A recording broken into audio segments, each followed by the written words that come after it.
بسم اللہ الرحمن الرحیم۔ جب 7ویں صدی سے پہلے عرب اور پوری دنیا تاریکی میں گھرا ہوا تھا تو اس وقت عورت کے حقوق نہ ملتے تھے، بھائی بھائی کا دشمن تھا، انسان کی کوئی ویلیو نہ تھی۔ پھر حضور صلی اللہ علیہ وآلہ وسلم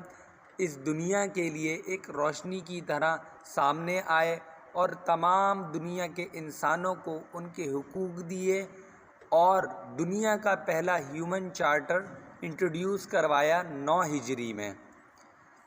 حضرت جابر رضی اللہ تعالیٰ عنہ نے ایک طویل حدیث میں حجۃ الوداع کی تفصیل بیان کی ہے۔ اس میں 9 ذی الحجہ کے حالات بیان کرتے ہوئے فرماتے ہیں، جب آفتاب ڈھل گیا تو آپ صلی اللہ علیہ وآلہ وسلم نے ناقہ قصوہ پر کجاوا کسنے کا حکم دیا، چنانچہ اس پر کجاوا کس دیا گیا۔ آپ صلی اللہ علیہ وآلہ وسلم اس پر سوار ہو کر وادی عرفہ کے درمیان آئے اور آپ صلی اللہ علیہ وآلہ وسلم نے اونٹنی کی پشت پر ہی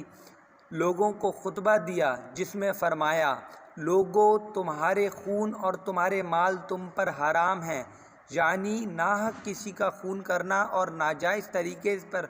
کسی کا مال لینا تمہارے لیے ہمیشہ ہمیشہ کے لیے حرام ہے۔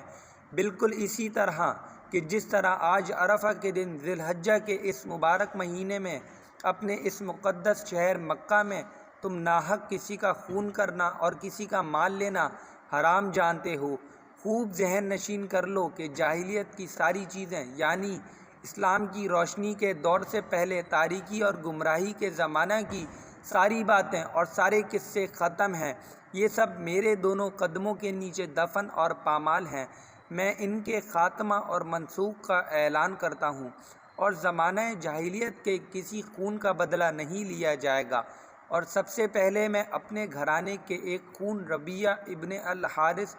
بن عبد المطلب کے خون کے ختم اور معاف کیے جانے کا اعلان کرتا ہوں، جو قبیلہ بنی نور سعد کے ایک گھر میں دودھ پینے کے لیے رہتے تھے۔ ان کو قبیلہ حذیل کے آدمیوں نے قتل کر دیا تھا۔ حذیل سے اس خون کا بدلہ لینا ابھی باقی تھا، لیکن اب میں اپنے خاندان کی طرف سے اعلان کرتا ہوں کہ اب یہ قصہ ختم ہے، بدلہ نہیں لیا جائے گا، اور زمانہ جاہلیت کے تمام سودی مطالبات جو کسی کے ذمہ باقی ہیں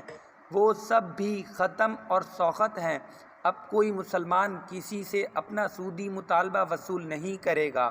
اور اس باب میں بھی میں سب سے پہلے اپنے خاندان کے سودی مطالبات میں سے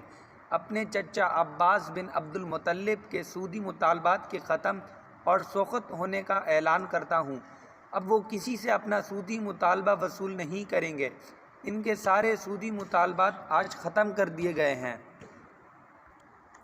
اور اے لوگو، عورتوں کے حقوق اور ان کے ساتھ برتاؤ کے بارے میں خدا سے ڈرو، اس لیے کہ تم نے ان کو اللہ کی امانت کے طور پر لیا ہے، اور اللہ کے حکم اور اس کے قانون سے ان کے ساتھ تمتع تمہارے لیے حلال ہوا ہے، اور تمہارا خاص حق ان پر یہ ہے کہ جس آدمی کا گھر میں آنا اور تمہاری جگہ اور تمہارے بستر پر بیٹھنا تم کو پسند نہ ہو، وہ اس کو اس کا موقع نہ دیں، لیکن اگر وہ یہ غلطی کریں تو تم تنبیہ اور آئندہ سدباب کے لیے اگر کچھ سزا دینا مناسب سمجھو، ان کو کوئی خفیف سی سزا دے سکتے ہو، اور ان کا خاص حق تم پر یہ ہے کہ اپنے مقدور اور حیثیت کے مطابق ان کے کھانے پہننے کا بندوبست کرو، اور میں تمہارے لیے وہ سامان ہدایت چھوڑ رہا ہوں کہ اگر تم اس سے وابستہ رہے اور اس کی پیروی کرتے رہو تو پھر کبھی تم گمراہ نہ ہوگے۔ وہ ہے کتاب اللہ، اور قیامت کے دن اللہ تعالیٰ کی طرف سے تم سے میرے متعلق پوچھا جائے گا کہ میں نے تم کو اللہ کی ہدایت اور اس کے احکام پہنچائے یا نہیں، تو بتاؤ وہاں تم کیا کہو گے اور کیا جواب دو گے؟ حاضرین نے عرض کیا کہ ہم گواہی دیتے ہیں اور قیامت کے دن بھی گواہی دیں گے کہ آپ صلی اللہ علیہ وآلہ وسلم نے اللہ تعالیٰ کا پیغام اور اس کے احکام ہم کو پہنچا دیے، اور رہنمائی اور تبلیغ کا حق ادا کر دیا، اور نصیحت اور خیر خواہی میں کوئی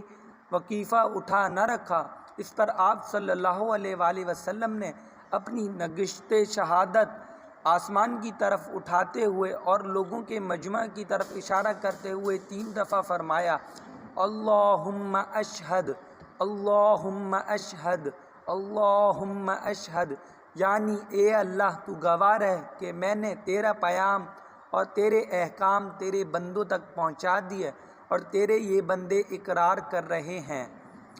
اس کے بعد آپ صلی اللہ علیہ وآلہ وسلم کے حکم سے حضرت بلال رضی اللہ تعالیٰ عنہ نے اذان دی، پھر اقامت کہی، اور آپ صلی اللہ علیہ وآلہ وسلم نے ظہر کی نماز پڑھائی۔ اس کے بعد پھر بلال رضی اللہ تعالیٰ عنہ نے اقامت کہی اور آپ صلی اللہ علیہ وآلہ وسلم نے عصر کی نماز پڑھائی۔ جزاک اللہ۔